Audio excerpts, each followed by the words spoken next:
Mayroong araw po guys, at welcome back dito sa ating channel. Sa pagkakataong ito ay meron po tayong lulutuin na gulay na may gata, ginataan po na gulay. Yan po guys. Ito po ay yung mga ilan lang po, yung mga sangkap natin ay kunti lang. Meron tayong malunggay, itong okra, meron tayong sibuyas o yung spring onion, itong kamatis, meron tayong gabi, siyempre mayong kata, pipigain natin ito para maging kata, itong kalabasa, saka itong tanglad, itong luya, yung dahon na natin at ito lang itong at saka itong alugbate at saka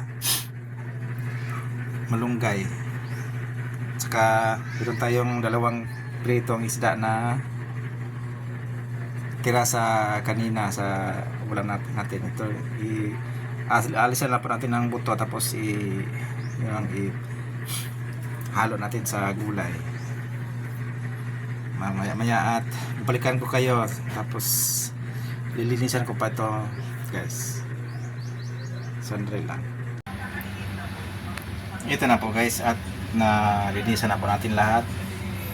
Itong gabi, ito yung isda na ito, uragbate, yan ito yung timpla po natin sa katong asin. Nalinis na po lahat. Yan. Ito yung nakuha natin kata doon sa niyog na kinayod.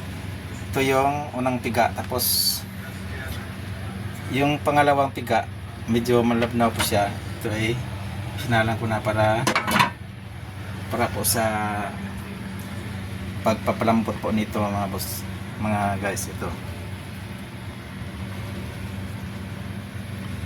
papalambutin muna na itong mga root crops para bago ito isunod itong mga dahon. Ito na po guys, at babalikan ko kayo mamaya.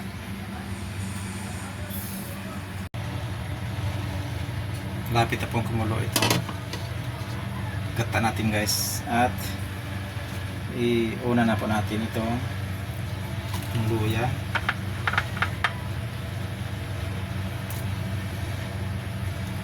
tapos itong gabi para ito yung maunang lumambot guys. Tapos ay titimplahan natin ng konting asin para ma-dissolve na po, para po kasi yung asin eh tagal ma-dissolve. Hintayin na lang muna natin na kumulo yan at luto yung gabi. Ayan, ay kumulo na po guys. Ngayon ay lagyan na natin itong lasa, tapos itong lemongrass para lumangoy yan guys.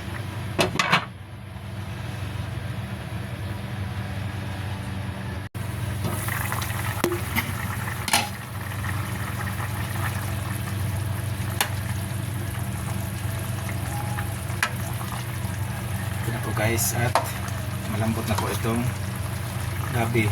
Ngayon ay susunod na natin itong kalabasa para pambot na din. Pagkatapos ito ng okra.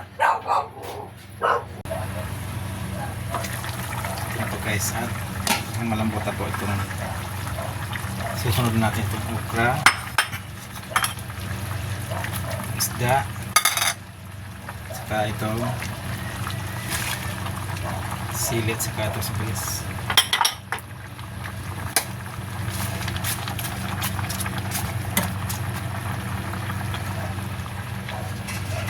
Haluin muna natin guys. Ayan ay sinusunod ko na itong, nilagay ko na itong unang piga ng gata. Nilagay ko na, tapos pag kumulo na yan ay isusunod ko na itong mga dahon na sangkap. Ito yung panghuli.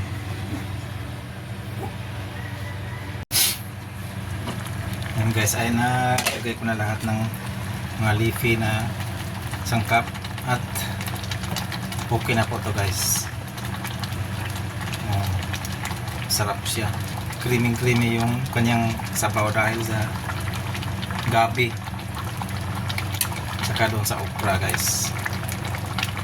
Okay na po to guys. At magpiprito na lang ako ng daing para sa ano ko dito, paris, para masarap guys. Napakasarap po nito guys, lalo na pag pinarisan po itong pinrito na daing guys. Mas na po sila. Sarap po niya guys. At nandito na lang po yung itong vlog po natin, at hanggang sa muli. Maraming salamat po sa pagsusubaybay at God bless po sa ating lahat guys. Mananghalian na po tayo.